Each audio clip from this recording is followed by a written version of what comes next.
What's going on YouTube? Welcome back to another video. My name's Curtis and thank you all for coming back and spending some more time with me today. If you're new to the channel, first off I want to say this is a channel about we go out and buy things for eBay and Amazon and we flip them for profit, either for a full-time job, part-time job, or you just want to take an extra vacation this year. This is how you can do it. It's a really practical way to earn a living or a side business or a side hustle, whatever you want to call it. Today I want to talk about how to scale your business, right? It's going to be a three-part thing, okay? I'm going to bring it from the beginners, something that you guys really need to understand, to the intermediate, how to scale your business a little bit more, and into the advanced of this is how you should really scale your business. Now, this isn't the only thing that you need to think about. You need to think about a bunch of different items, a bunch of different key factors. However, this definitely helps you. So number one is when you're first starting out, you have to realize what your fees are. You have to understand your fees. You don't want to overspend on items and not get as much money back as you possibly can. So fees and understanding your fees is definitely number one. Number two, for the beginners, is understand that this is a numbers game. A while back, I watched a video with Rally Roots. I think that was the only video I've ever seen talking about it, that their sell-through rate is about 2% of their inventory every single day, 2.5 to 3%. So if you think about that, if you sell 100 items, or if you have 100 items on your store every single day, consistently, you're going to sell 2.5 to 3 items a day. However, if you have 1,000 items on there consistently a day, you're selling 30 or 25 to 30 items a day. That's a huge difference, and that's something that you need to understand. And the third thing is you need to understand what business model that you need to go in. There's kind of 3 tiers as I think of it. Business models, you can either pick up really cheap items like penny on the dollar, sell them for $10, and that ROI is really big, but the cost, the actual dollar amount is lower. Or you can go in the middle and you can buy shoes for $3, sell them for $20. However, that's not as good of an ROI, but the dollar amount is bigger, okay? Or you can go up to the top tier, spend $1,000 on an item, flip it for $2,000, and so your average cost of good is much higher, but the actual dollar amount is much higher as well. That's 3 different business models. That's the 3 different tiers that I think about it, and I think that's a way that you should think about it as well. So those are 3 tips for beginners on what to think about when you first start off. Again, this is very broad. It's a very basic video. I can probably go in detail about every single one of these steps, but next up, let's talk about the intermediate. All right, so now that you already have my steps on 3 tips for beginners, let's talk about how you can scale your business in an intermediate level. You already know your profit margins, right? You already know that it's a numbers game and how to scale your business. And you already know what business model that you're going to be, thinking of that you want to go out there and execute, okay? These are 3 very basic things that you need to know right off the beginning. So for the intermediate, right, you already know those things for beginners. So for the intermediate is, how do I exactly scale my business and take myself out of the business a little bit more? A lot of people think this is probably for the advanced people, but I put it in a category for the intermediate, okay? You need to think about this right away when you first start your business, within the first 6 months to a year, and how you can scale your business to make you the most money, right? So for example, I have hired people in the past to take pictures for me. That is a huge key on how to hire or how to scale your business. And I think that you should think about that in the intermediate stage, right? Try taking yourself out of the business as soon as possible and try to fill it in with people that can expand your business. And it's not just you. You can sit there and work yourself to death, or you can sit there and enjoy what you do. Majority of us pickers, we like sourcing more than we like taking pictures and listing items. So those are things that you need to think about, right? Probably 6 months to a year into your reselling career. A cool way that I like to do it, hiring someone, is I already like to have a photographer. They do photography on the side already.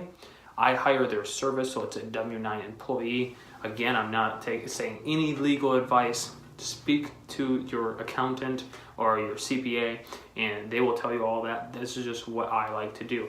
So I'm just using their service, and at the beginning I didn't have an office space, but if you can afford an office space, do that. A little tip is, when people are doing work at home, just like me, I get lazy. That's why I got an office space, because I get a little lazy, and I think everybody does, right? You can go watch TV, you can go eat, you can do whatever else. But if you get an office space, not only you are coming in here and working from that 9 to 5 or whatever your hours are, but your employees or the person that's taking pictures can come in here and do that as well. So that's a huge key that I think makes the world of difference. They take you more seriously. They get the job done faster because they want to go home, right? So that's going to be for the intermediate. That's one key tip that I have for you guys. I have a lot more. Another one that I probably should throw in there, should have probably been in the beginning, but is expand your knowledge base. Pick a niche target that you want to go into, a specific niche, and dive into it as deep as you possibly can, right? And then go to another one. Dive into it as deep as possible as you can. If you don't know, you can go on eBay, type in, let's say you want to get into metal trucks, right? Pressed metal trucks. Type pressed metal trucks, go down, hit the sold listings and complete listings. Go up, hit used. I usually look for used items, because if I happen to find them new, that's just even more money, right? But usually I find them used, so I look up in the used category. And then I go in there to the price, type in a price. Usually I type in $50 for, a pretty high-end niche, right? Which pressed metal trucks are. So look at all of them that sell for over $50. Notice those characteristics, and you can do this for a bunch of different items. You can do this for shoes, you can do this for tools, you can do this for anything else. And if you want to get specific for tools, go search in Snap-on tools. Go in there and do the whole price listing, do the used and do the sold and completed. You will start learning things very fast. And also, YouTube is an invaluable resource as well, so use that as much as possible. So let's talk about the advanced people and how you can really scale your business. Okay, so finally, for the advanced people, let's think about this real quick. So we've already had the basics. We know our target market, we know our specific business model. We know that's a numbers game. We know, all these different things, right? And then we've already advanced, or we've already hit the intermediate. We've already hired someone to take pictures. The next step is probably hiring someone to list items for you as well. This is not needed, but it's something that takes you even more out of the business. If you're more out of the business on that end, you can focus on sourcing more. But the other thing I would really expect you to have at this point is to have an office space or have an actual brick and mortar store. Either way is totally fine. You can find a cheap place like this for $275 a month, somewhere around that. Just go and keep looking. It took me a long time to find this office space, so they are out there. There's very few in between for that price point. So that's going to be something I expect if you do that, okay? Another thing is I expect you to start sourcing more. Right? You need to be out there sourcing more. So however you can take yourself out of the business, like I said, you need to do that so you can be out there sourcing more. It's just a very fundamental key factor that you need to do. But I think the number one thing is you need to start thinking about is quantity pickups. And what I mean by that is you need to go out there and instead of just going to onesies and twosies, garage sales, thrift stores, estate sales, you need to start building relationships with these people so that products can come to you. For example, when you're in the line for an estate sale, talk to those people. Say, hey, what are you interested in? What is your area of expertise, right? So for example, I met this cast iron guy. All he does is collect cast iron. He in turn told me about the cast iron, right? So now I know about cast iron, right? I know deeply about cast iron. I know almost as much as he does. At this point, but I go out in there and I pick stuff up for him. I sell it to him for about $15 to $20 profit, unless it's a crazy good cast iron pan that I'm going to sell it myself. But I learned that trait or that niche target or that niche, very specific niche at that, from him for free, right? So that's invaluable. Another thing is he's looking for items that I source, electronics, shoes, those kind of things. What we do is on Friday we send each other what estate sales we're going to. We look at the pictures, and if we want anything, we tell them, hey, look out for this item. If you get it under this, please get it for me. That's as simple as it gets, okay? You can build relationships or you can start buying in bulk. Go out there and go on Facebook Marketplace when people are having garage sales. Ask if you can come early. So you can go there before the storm gets there, before everybody gets there, and you can probably pick up 10, 15, 20, maybe 30 things. I've bought a whole garage sale before. It can happen. Well, I basically bought the whole garage sale. I left all the really bad stuff behind, but it can happen. Also, go to estate sale companies. Ask if you can be their clean out person, right? A lot of estate sales have a lot of great things at the end of the day, just because, you know, the 2,000 people that went in there that weekend just didn't want it, you know?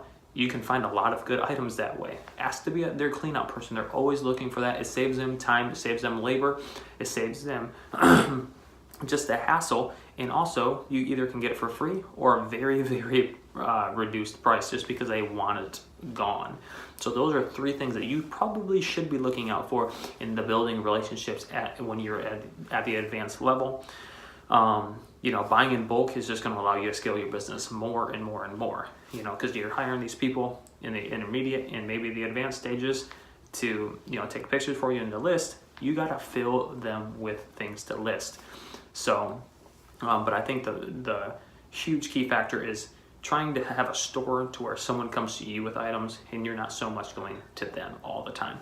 So those are, you know, just a few tips that I give for the beginners, intermediate, and advanced level. I consider myself at the advanced level now. I've worked my butt off to get to that point. Worked my butt off to get to that point. You're going to have to too. I think that's a thing that you should know at the beginning is if you made it this far in the video, you need to know before you even get into this profession, you're going to have to work your butt off. You're going to have to, you know, some nights lose sleep because you're trying to, you know, look at items that have sold on eBay, you know, or just watching videos or doing everything that you can to expand this up here. Because if I can go into a thrift store and get more than you, even though you went into the thrift store already, but I know so much that I can go in there as well and make pretty good money every single time. That is what you need to get to. So that's going to be a little tips for you guys. Hopefully it wasn't a boring video. Hopefully it was an informational video. I really want to put out this video. I'm actually going to start putting out videos that are screen shares on my computer so I can talk to specific niches and what you should be looking out for these niches that I already know about.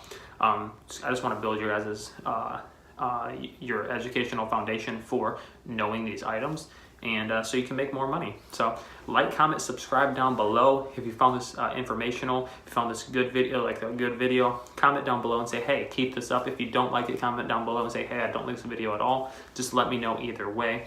A comment is one, you know, negative or positive is better than no comment, so I know what to do with this YouTube channel. I'm going to be going sourcing on Wednesday, so I'm going to be bringing you along with that as well. So a bunch of videos coming up. A video every single day is what I'm really shooting for. So let's get to that point, basically. Like, comment, subscribe, like I said, and also hit that bell notification so when I go live or if I do another video, when I post another video, you can be the first one to know and, you know, just watch the video. So see you guys later. Have a good one. Again, thank you all for coming back, and hopefully I see you guys again soon. Bye.